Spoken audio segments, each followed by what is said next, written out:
facaaga ha ka harin. Almost qof walbo dadkeena ka mid ah wuu maqlay, dadkeenana aad ay u isticmaalaan. Facaaga ha ka harin. Dadka qaar waxay maqli jireen intay yaraayeen ilaa markay weynaadeen, markaasaa la leeyahay qofkii war facaaga ugu guursaday maxaa u soo taagan tahay, ama facaaga waxaasuu leeyahay. Dadka da'daada jira waxbaa laga fishaa, wixii laga filanaya haddii lagaa waayo waxay ka dhigan tahay inaad khasaartay. taasna waxay ku noqon kartaa dad badan niyad jab. qaar markay gaaraan inay quustaan, nolosha ka quustaan. badan 40 markay gaaraan waxay leeyihiin wax ma baran karo, wax ma qaban karo, qofkii inuu isdhiibo. kaanama nolosha waxay ka dhigayaan inay tartan tahay. taasna dad badan waxay ku abuureysaa mararka qaar xiqdi ay u hayaan qof maaragtay wax u hagaagay oo kale.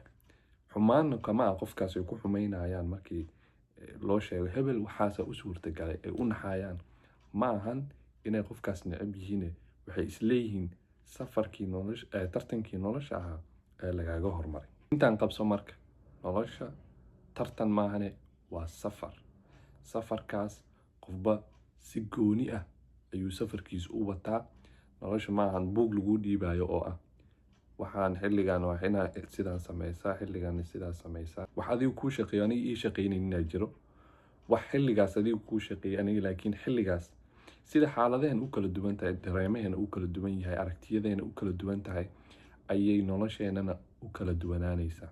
taas dad badan waxay ka hor istaagaysaa inay su'aal ka keeni waayaan, in waxuu ficooda sameeyo dadkoo dhan ay sameynayaan iska sameeyaan, ay su'aal ka keeni waayaan. niyow waxaan aniga ma ii shaqeynayaan, maxaan u rabaa. way fiican tahay waxaana sameynaysiin oo dadkay sameynayaan haddiiba idinka idin anfacayso oo rabitaan idinka soo go'day ay tahay ku soco.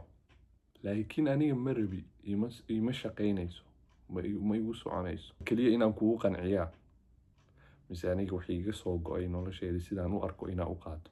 marka waxyaabo badan inaad u samaysid kaliya in lagu yiraahdo ninkan ficiiska ma harin, ninkan nolosha si fiican u wataa, laakiin adigini yani gudaha kuma dareemaysid istareex iyo waxaan inay ku qancinayaan. noloshaada waa safar kuu gooni ah.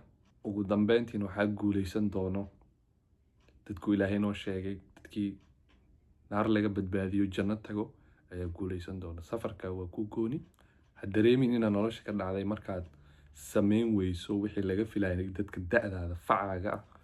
su'aalna ka keen waxyaabo badan oo lagu sheegay oo ah in dadka facaaga sidaan ay sameynayaan, adiga haddii qofkan uu sameynayo adiga laakiin aanan istareex ku dareemeynin ama rabitaankaaga aanan ahayn.